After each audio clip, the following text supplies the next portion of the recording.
देखिए, इस वक्त हम लोक जनशक्ति पार्टी रामविलास के दफ्तर में हैं और इस दफ्तर में हमारे साथ लोक जनशक्ति पार्टी रामविलास के कई नेता मौजूद हैं। चिराग पासवान पर बात होगी। केंद्रीय मंत्री और लोक जनशक्ति पार्टी रामविलास के राष्ट्रीय अध्यक्ष चिराग पासवान झारखंड के विधानसभा चुनाव में अपनी पूरी ताकत दिखा रहे हैं और महाराष्ट्र में भी चिराग पासवान की डिमांड है। आपकी स्क्रीन पर तस्वीर है। महाराष्ट्र में भी चिराग पासवान शक्ति प्रदर्शन कर रहे हैं। महाराष्ट्र में भी एनडीए को चिराग पासवान की ज़रूरत है, तो चिराग पासवान महाराष्ट्र में भी सभाएं कर रहे हैं, एनडीए की मदद कर रहे हैं। हमारे साथ लोक जनशक्ति पार्टी रामविलास के नेता हैं। क्या नाम हुआ आपका? विष्णु पासवान, प्रदेश उपाध्यक्ष लोक जनशक्ति पार्टी रामविलास। ये विष्णु पासवान जी हैं। विष्णु पासवान जी, झारखंड में तो चिराग पासवान अपना जलवा बिखेर ही रहे हैं, ताकत दिखा रहे हैं, लेकिन महाराष्ट्र से भी तस्वीर निकलकर सामने आ रही है।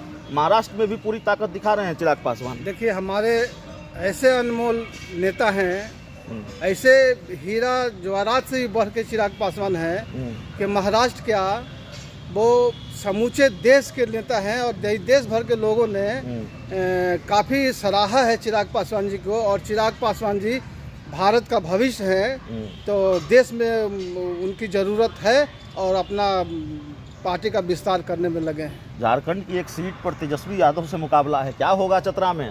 रिजल्ट आने दीजिए, पता चल जाएगा आपको। हाँ। चतरा में हम लोग जीत रहे हैं। सारे के सारे चारों सीट हम लोग एनडीए जीत रहे हैं। चारों की चारों सीटें एनडीए जीत रही है जी। तो देखिए, चारों की चारों सीटें एनडीए जीत रही है, लेकिन महाराष्ट्र में क्या कमाल एनडीए दिखा पाएगा? चिराग पासवान के प्रचार प्रसार का कुछ असर होगा? चिराग पासवान जी का जादू चलेगा। चिराग पासवान जी का जादू सर चढ़ के बोलेगा। लोगों ने चिराग पासवान को मान लिया है भारत का भविष्य, और आने वाले दिन में चिराग पासवान का जलवा देखिएगा, लोग देखते रहेंगे और भारत का भविष्य है, भारत का विकास होगा, ये होगा, भारत का विकास होगा। लेकिन चाचा जी बिहार में पशुपति पारस मुश्किल बढ़ाने वाले हैं। मीटिंग बुला ली है 19-20 को, कल परसों मीटिंग होगी, बड़ा फैसला लेंगे। भाजपा के खिलाफ तो कुछ नहीं करेंगे, ऐसी खबर है। चिराग पासवान जिन सीटों पर उम्मीदवार उतारेंगे, उन्हीं सीटों पर वो भी उम्मीदवार उतारेंगे। अब भाई जी, संगठन जमीन पर है ही नहीं, तो एक मीटिंग क्या 5-5 मीटिंग बुला ले पारस जी। पारस जी और उनके संगठन को हम जानते हैं अच्छी तरह से। कहीं जिला में, कहीं बिहार भर में 38 जिला में कोई संगठन नाम की चीज नहीं है। चाहे अपना पैसा पर आदमी बुला करके मीटिंग करा लें, जो मैसेज देना है वो दे दें, लेकिन उनका संगठन का स्वरूप कहीं नहीं है बिहार में। आपकी सीटों पर उम्मीदवार उतारेंगे, नुकसान नहीं होगा आपको? अब आने वाला समय बताएगा, आने दीजिए, देख लेंगे।